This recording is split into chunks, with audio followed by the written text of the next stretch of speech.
Thank you very much, Mr. De Grunchi. It's an absolute pleasure to be here and to see all the wonderful students who've achieved so much over the past year and are graduating tonight. So congratulations to you and to the parents. So, and good evening to all the distinguished guests here as well. We have a lot of graduations at the University of Western Australia, and every time I come to a graduation, I really enjoy seeing the sense of achievement for the students. So a little bit about me, first of all. I personally have been an international student myself. I lived and worked in Japan for 3 years, and I was a student of the Japanese language in Japan. And as a part-time job, I taught English and travelled extensively in Japan. So, and I do have some empathy for you living and working and being a student, mostly in a country with a different culture and where you have to go to school and work hard and bridge the boundaries of two different cultures. I've also been a high school teacher. I was a high school science teacher for about 10 years before I moved into academia. And of course, for many, many years now, I've been an academic. So I've had lots of opportunities to observe that transition from being in a secondary situation, like you are here at Canning College, and moving into a tertiary situation, as many of you will be doing.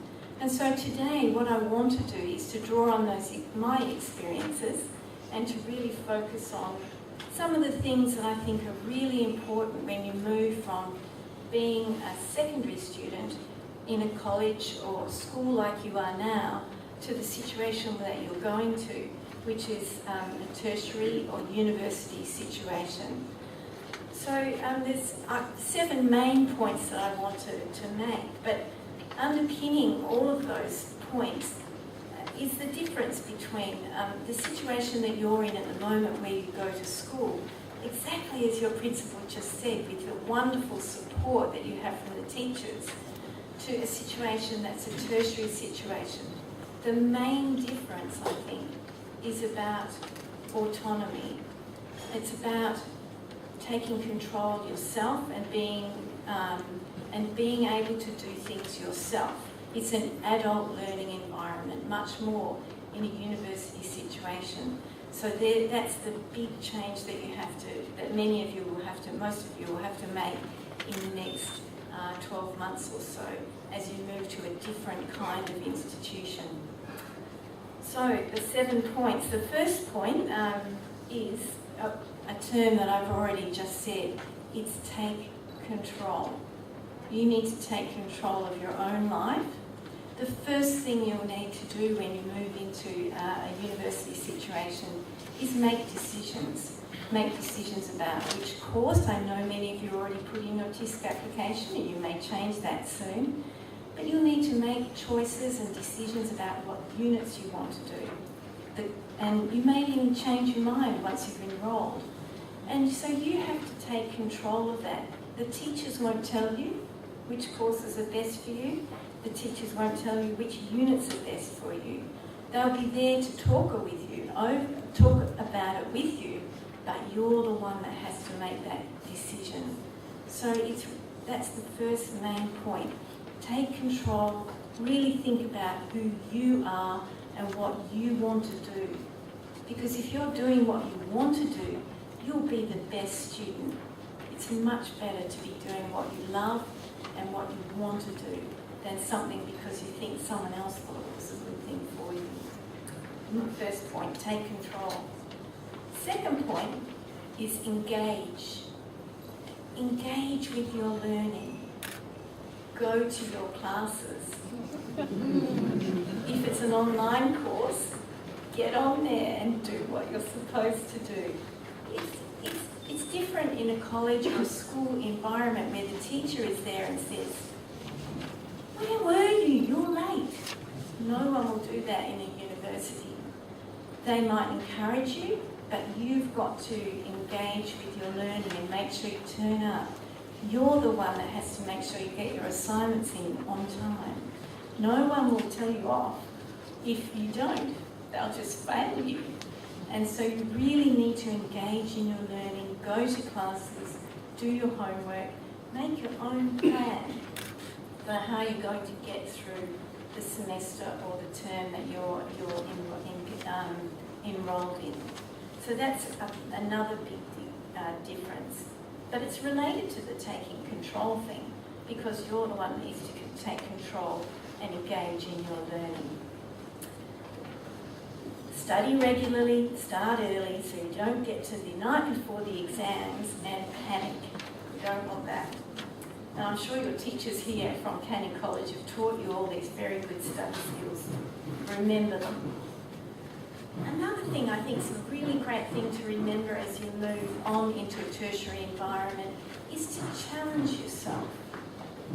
It is an opportunity for you to do things that you might not normally do, to do something that you think you might not be very good at. If you're not good at maths, maybe do a statistics unit. Or if you're not very good at football, maybe at sport, maybe you can learn how to play Aussie rules football or learn French. There are many opportunities in a university situation where you can do something and learn something different to really challenge yourself and become a better and different person than you were when you were in school.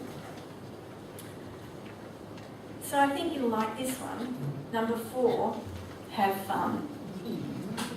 Now, your principal just said that I'm sure you have met lots of good friends at Canning College. I hope they remain your good friends.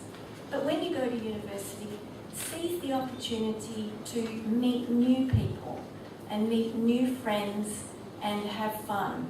Go out, enjoy them. It's really easy to make friends. You just start by saying hello and things go from there. So it's really important to do that, I think. There's lots of opportunities at university. There are student clubs, health and fitness environments, lots of things for you that you can participate in to make new friends, to get to know new people. And that's the great thing. Every time we go through a transition in our lives, we do get that opportunity. So another important thing, I think, the 5th point I want to make is and I describe this with integrity. At university, there are lots of opportunities where you have to make sure that you understand the learning environment that you're in. At my university, we have a charter of student rights and responsibilities. So you have lots of rights as a student, but you have lots of responsibilities as well. And that involves understanding the learning culture you're in, understanding what is expected of you with regards to assessment, and doing the right thing and abiding by your values as a person within the culture that you're in. That's sometimes a big challenge for international students. I certainly found it a challenge as an international student when I was learning in Japan, and understanding being an international student in a different culture takes ongoing learning and understanding. Another the 6th point I have is, and this is something that your principal alluded to as well, was engage with your community. If you get the opportunity to do an internship, to do some part-time work, to volunteer or do some service learning, to travel, get to know the community that you're in. It's such a fantastic opportunity to be an international student. But if you stay in your small community and inside your place where you live and don't get out, you don't benefit from that opportunity. At university, you get quite a lot of holiday. So you may as well take advantage of that time and get out and keep learning in that time and engaging with your community. And then the final really important thing I notice with our international students at UWA is don't be afraid to ask for help from your teachers, from your peers. At university and in Australia, it's not an embarrassing thing to ask for help. We actually admire people who ask for help when they know they need help. So if you're starting to study and you're running into any trouble or you don't understand anything, definitely seize the opportunity and ask. Get to know your teachers and your lecturers and definitely ask for help. In the university, we have lots of infrastructure that is there to support the students, help them in their study, to help them to get to know people. But you won't get that help if you don't ask for it. So that's my final little bit of advice, is ask for help. So, in closing, congratulations again on all the fine work that you've done over the past year. And I look forward to seeing many of you at the University of Western Australia starting next year. And finally, I really look forward to seeing you at graduation, at your next graduation when you've finished your degree. Thank you.